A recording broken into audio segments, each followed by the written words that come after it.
Buen día, nosotros vamos a exponer el déficit presupuestario versus la deuda pública. Mi grupo está conformado por quienes habla Lorena Olivares, Paula Andrea Gutiérrez y Alejandra Gómez Rodríguez. La deuda pública refleja el déficit de un Estado acumulado hasta un cierto momento, es decir, la cantidad de dinero total que el Estado ha pedido prestado.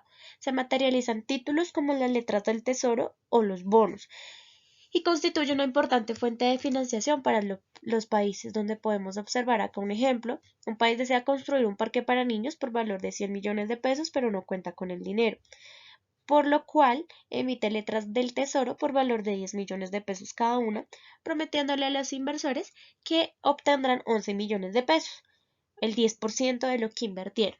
La deuda pública entonces es de 110 millones de pesos, se obtuvo un BIP de 260 millones, obteniendo una deuda pública del 42.3%.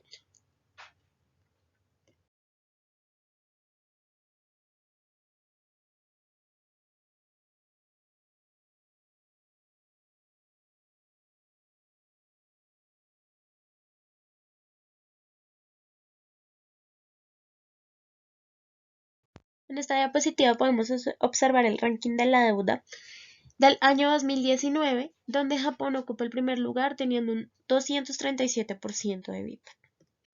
El déficit público es la diferencia entre los ingresos y gastos públicos durante un año presupuestario. Si el saldo es negativo, significa que hay un déficit; si por el contrario es positivo, hay superávit. El déficit aparece cuando el Estado tiene más gastos que ingresos, en su mayoría a través de impuestos. El déficit es una variable anual, mientras que la deuda pública es una variable acumulada.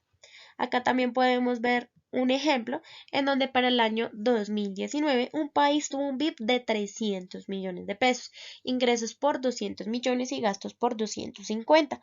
Tomamos todos los ingresos menos todos los gastos y obtenemos el déficit público dividido por el BIP, donde nos da un 16.66% de déficit público.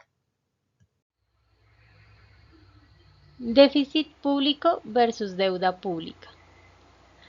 La diferencia entre el déficit público y la deuda es que la primera es una variable de flujo y la segunda es una variable de stock. Es decir, el déficit público representa la diferencia entre ingresos y gastos en un año concreto, mientras que la deuda es la variable a la que se suma o se resta ese déficit. Cabe mencionar que el déficit público, al ser una diferencia, puede ser tanto positivo como negativo. Si los gastos son mayores que los ingresos, entonces la diferencia ingresos menos gastos será negativa. Por el contrario, si los ingresos son mayores a los gastos, la diferencia será positiva. Cuando la diferencia es negativa, es que lo conocemos como el déficit público. En cambio, si la diferencia llegase a ser positiva, esto ya lo conoceríamos como un superávit público, que aunque tiene distintos nombres, en realidad se trata de la misma magnitud. El superávit público se produce cuando el Estado gasta menos de lo que ingresa durante un año y por tanto éste puede afrontar sus gastos sin incurrir al endeudamiento. A diferencia del déficit, que este sí pues ocurre cuando un Estado gasta más de lo que ingresa en un periodo de tiempo, que pues normalmente sería un año. Y como consecuencia este gasto extra generará que incurra en deudas para poder solventar sus actividades. Ventajas del déficit. En situaciones en que la economía está estancada por falta de estímulos o porque no se tiene el dinero suficiente en circulación, el hecho de que el gobierno haga un mayor gasto público, incluso gastando más de lo que ingresa, hace que la economía del país se reactive. Por lo tanto, si la situación económica lo requiere y el gobierno puede permitirse contraer más deuda porque la existente es pequeña, el déficit público puede ser una cosa buena y estimulante para la economía.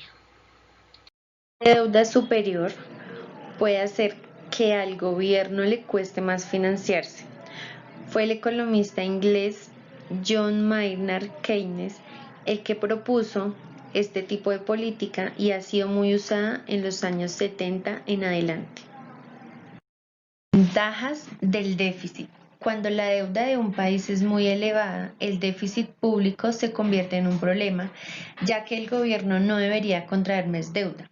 Además, esta situación se da en periodos de crisis económica normalmente, con lo que el déficit público a veces no es voluntario ni para estimular la economía, sino que se debe a que los ingresos del país son más pequeños y los gastos siguen siendo los mismos. Es precisamente el punto en el que se encuentran España y muchos otros países desarrollados, con lo cual, como el gobierno se ve obligado a controlar el déficit público, aplica recortes haciendo que la actividad económica se contraiga aún más.